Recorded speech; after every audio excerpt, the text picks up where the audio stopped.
அனைவருக்கும் வணக்கம். ஐஎஃப்எஸ் ரிலேட்டடாக நிறைய மெசேஜஸ், கால்ஸ், கமெண்ட்ஸ் நிறைய வருது. ஸோ இந்த வீக் ஃபுல்லாகவே வந்து ரொம்ப பிஸி அப்படின்றதுனால என்னால் அப்டேட்ஸ் கொடுக்க முடியல. அண்ட் தென் கடந்த மாதம் 30ஆம் தேதி நடந்த இயரிங்கில் ஜனார்த்தனுடைய சார்ஜ் ஷீட் வந்து கோர்ட்டில் ஃபைல் பண்ணுவாங்க அப்படின்றத பற்றி சொல்லியிருந்தோம். அந்த சார்ஜ் ஷீட்டோடைய டீட்டெயில்ஸும் எனக்கு இன்னும் கிடைக்கல.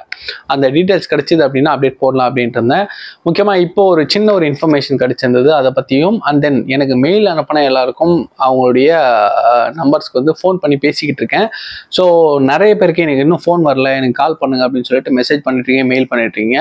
தயவு செஞ்சு கொஞ்சம் டைம் கொடுங்க. ஒவ்வொருத்தருக்காக நான் பேசி நான் ஆர்கனைஸ் பண்ணிட்டு தான் நான் கொண்டு வர முடியும். எனக்கான டைமும் வந்து நான் இதில் ஸ்பெண்ட் பண்ண வேண்டியிருக்கு. அதனால் கொஞ்சம் பொறுமையாக இருங்க. வெளிப்படையாக நிறைய விஷயங்களை நம்ம சொல்கிற பட்சத்தில் இதன் மூலமாக நிறைய பேர் உங்களை ஏமாத்துறதுக்கான வழிமுறைகள் இருக்குது, நிறைய லூப் ஹோல்ஸ் இருக்குன்றதுனால தான் இதை வந்து வெளிப்படையாக பேசாமல் உங்ககிட்ட தனித்தனியாக வந்து நான் பேசிகிட்டு இருக்கேன். ஸோ உங்களுக்கான அப்டேட் கிடைக்கும். அந்த ஒரு சின்ன இன்ஃபர்மேஷன் சொன்னேன் இல்லைங்களா? ஸோ லக்ஷ்மி நாராயணன் அவர் மேலே தான் தப்பு அப்படின்றத வந்து ஜனார்த்தனன் கடந்த முறை விசாரணையிலேயே சில இன்ஃபர்மேஷன்ஸை கொடுத்ததா நான் வந்து அப்டேட் பண்ணியிருந்தேன். அதன் அடிப்படையில் இப்போ லக்ஷ்மி நாராயணன் கூடிய விரைவில் கைது செய்யப்படுவார் அப்படின்ற ஒரு இன்ஃபர்மேஷன் வந்திருக்கு. காரணம் என்ன அப்படின்னா விசா. இப்போ அவர் இருக்கக்கூடியது யூகே அப்படின்னு கணிக்கப்படுது. யூகேல இருக்கிறதா தான் இன்ஃபர்மேஷன் நம்மளுக்கு கிடைச்சிருக்கு. துபாயில இருந்து யூகேவுக்கு அவங்க தப்பி சென்றிருக்காங்க அப்படின்றது தான் வந்து நம்ம சேனல்லையும் நம்ம பார்த்துருந்தோம். அதுதான் வந்து கிட்டத்தட்ட உறுதிப்படுத்தக்கூடிய ஒரு தகவலாக இருக்குது. ஸோ யூகேவை பொறுத்த வரைக்கும் நம்ம எல்லாருக்குமே தெரியும், 6 மாதம், 1 வருஷம், 2 வருஷம், 5 வருஷம், 10 வருஷம்ன்ற மாதிரி ஸ்டாண்டர்ட் விசா அப்படின்றது இருக்கு இல்லையா? அது வந்து இத்தனை லிமிடெட் பீரியடில் தான் வந்து விசா இருக்கும். ஸோ அந்த விசா ரினியூவல் பண்ணணும் அப்படின்னா கண்டிப்பாக இந்தியன் பாஸ்போர்ட்டை கையில் எடுத்தாகணும். அந்த விசாவில் என்ன பாஸ்போர்ட் நம்பர் கொடுத்துருக்காங்களோ அந்த பாஸ்போர்ட்டை ரினியூவலுக்காக கொண்டு போகும்பொழுது லுக் அவுட் நோட்டீஸ் கண்டிப்பாக அந்த இடத்துல வந்து ஒரு மிகப்பெரிய ஒரு பேக்ட்ராப்பாக லக்ஷ்மி நாராயணுக்கு அமையும் அப்படின்றதுல எந்த ஒரு மாற்று கருத்தும் இருக்காது. அந்த இடத்துல யூகே கவர்மெண்ட்டே இந்தியன் கவர்மெண்ட் கிட்ட இந்த லுக் அவுட் நோட்டீஸ் இருக்கக்கூடிய பாஸ்போர்ட்டுடைய அந்த நபரை இங்கே ஒப்படைக்கிறதுக்கான வாய்ப்புகள் அதிகமாக இருக்குது. கிட்டத்தட்ட 4 வருடங்களுக்கு மேலே தலைமறைவாக இருக்கக்கூடிய லக்ஷ்மி நாராயணன் அவர்கள் கைது செய்யப்பட்டு இந்தியா அழைத்து வரப்படுவார் அப்படின்றதுல நானும் உங்களை போலவே வந்து எதிர்பார்த்துக்கிட்டு இருக்கேன்.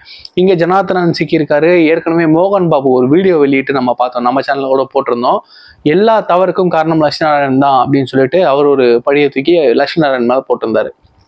இங்கே ஜனார்த்தனன் கைதானாலும் சரி, லக்ஷ்மி நாராயணன் கைதானாலும் சரி, யார் சிக்கலையோ அவங்க மேலே பழிய போடுவாங்க. இப்போ மோகன் பாபுவும் கைது செய்யப்பட்டாலோ, லக்ஷ்மி நாராயணனும் கைது செய்யப்பட்டாலோ, மின்மினி சரவணன் இப்போ இல்லை, அவர் தலைமறைவாக இருக்கார், அவர் மேலே பழி போடுவாங்க. இல்லைனா யார் இல்லையோ அவங்க மேலே பழி போட்டு தான் இந்த வழக்கு வந்து எடுத்துகிட்டே போகுது. இந்த வழக்கு ஒரு பக்கம் தவறு நடந்தவர்களை தண்டிக்கிறதுக்காக நீதிமன்றத்தில் இடி இல்லைனா வந்து காவல்துறை இவங்கெல்லாம் வந்து வழக்கை நடத்திக்கிட்டு வந்தாலும் பாதிக்கப்பட்டவருக்கு பணம் கிடைக்கிறதுக்கு என்ன வழி, அதற்கான முயற்சிகளில் தனிப்பட்ட முறையில் பாதிக்கப்பட்டவர்கள் இறங்கணும் அப்படின்றது தான் நான் ஆல்ரெடி நம்ம காணொலியில் வச்சிருந்த ஒரு கோரிக்கை. அதற்கு எனக்கு தெரிந்த சில வழிமுறைகளை சொல்லி தான் வந்து அதை வழி நடத்திட்டு போயிட்டு இருக்கேன். சிலர் அட்வொகேட்ஸ் மூலமாக அதனுடைய ப்ரொசீஜர்ஸை வந்து இது வரைக்கும் வந்து ஃபாலோ பண்ணிட்டு வந்துகிட்டு இருக்காங்க. அவர்களுக்கு என்ன மாதிரியான ஒரு பாசிட்டிவான ஒரு இம்பேக்ட் வருது அப்படின்றதையும் பார்க்க போகிறோம். தொடர்ந்து பாதிக்கப்பட்ட நிறைய பேருக்கு நம்ம அதை ரெஃபர் பண்ணி அனுப்பிட்டு இருக்கோம். ஸோ இந்த ஒரு ப்ரொசீஜர் மூலமாக கண்டிப்பாக பாதிக்கப்பட்டவர்கள் அவங்களுக்கு பணங்கள் கிடைக்கணும் அப்படின்றது தான் வந்து ஒரே ஒரு நோக்கம்.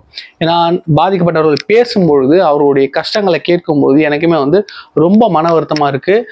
எவ்வளவு இன்னல்களை இவங்களை வந்து சந்திக்கிறாங்க. இதற்கெல்லாம் காரணமானவர்கள் இன்னைக்கு எங்கேயோ ஒரு இடத்துல ஒரு நாட்டில் சொகுசான ஒரு வாழ்க்கையை நிம்மதியாக வாழ்ந்துக்கிட்டு இருக்காங்கன்னு நினைக்கும் பொழுது கண்டிப்பாக நம்ம நாட்டில் சட்டங்கள் எதற்கு பயன்படுது, யாருக்கு பயன்படுது அப்படின்ற ஒரு கேள்விகள் தான் வந்து பலமாக எழுது. ஸோ இந்த காணொலி மூலமாக நான் தெரிவிச்சுக்கிறது ஒன்று தான், 30ஆம் தேதிக்கான அப்டேட் கண்டிப்பாக வந்து நான் கூடிய விரைவில் வந்து கொடுக்குறேன். ஏன்னா அந்த சார்ஜ் ஷீட் ஃபைல் பண்ணியிருக்காங்களா அப்படின்றதுமே வந்து இன்ஃபர்மேஷன் வெளியே தெரியல. ஸோ இந்த விசாரணைகளை ரொம்ப சீக்கிரட்டாக வச்சுருக்கிறதுனால நமக்கு அந்த இன்ஃபர்மேஷன்ஸ் கிடைக்க மாட்டேங்குது. அண்ட் தென் வர 14th அடுத்த மாதம், இந்த மே மாதம் 14ஆம் தேதி அடுத்த ஹியரிங் வந்து போட்டிருக்காங்க. ஒரு 15 நாட்களுக்கும் இந்த ஹியரிங் வந்துக்கிட்டே இருக்கும். முக்கியமான திருப்பங்கள் வரும்போது எப்படி ஜனார்த்தனன் கைதானப்போ நேரடியாக ஜட்ஜி கிட்ட போயிட்டு அவருக்கு வந்து இது எடுத்து விசாரணைக்கு எடுத்தாங்களோ அந்த மாதிரி வந்து முக்கியமான நிகழ்வு வரும்போது கண்டிப்பாக ரொம்ப சீக்கிரம் நிறைய விஷயங்கள் நடக்கும். அதனுடைய அப்டேட்ஸையும் நம்ம சேனலில் வந்து கண்டிப்பாக பார்க்கலாம். எனக்கு நேரம் கிடைக்கும் போது கண்டிப்பாக உங்களுக்கான இன்ஃபர்மேஷன்ஸ் நான் இந்த சேனலில் கொடுக்க வந்து கடமைப்பட்டிருக்கேன். அண்ட் தென் நிறைய பேர் மெசேஜஸ் மூலமாகவோ இமெயில் மூலமாகவோ எனக்கு வந்து கமெண்ட் மூலமாகவோ நிறைய பேர் கேட்டிருக்கீங்க. ரிப்ளை பண்ணுங்க பிரதர், கால் பண்ணுங்க பிரதர்னு சொல்லிட்டு. கண்டிப்பாக உங்களுக்கான நேரம் வரும்பொழுது உங்களுக்கான அழைப்பு கண்டிப்பாக வரும். அந்த அழைப்பு வரும்போது நீங்கள் பயன்படுத்திக்கிங்க. ஸோ அதை தான் நான் சொல்ல விரும்புகிறேன். நன்றி. இந்த காணொலியை பற்றின உங்களுடைய கருத்துக்களை கமெண்ட்டில் சொல்லுங்கள். வணக்கம். நான் உங்கள் வேலூர் NKR.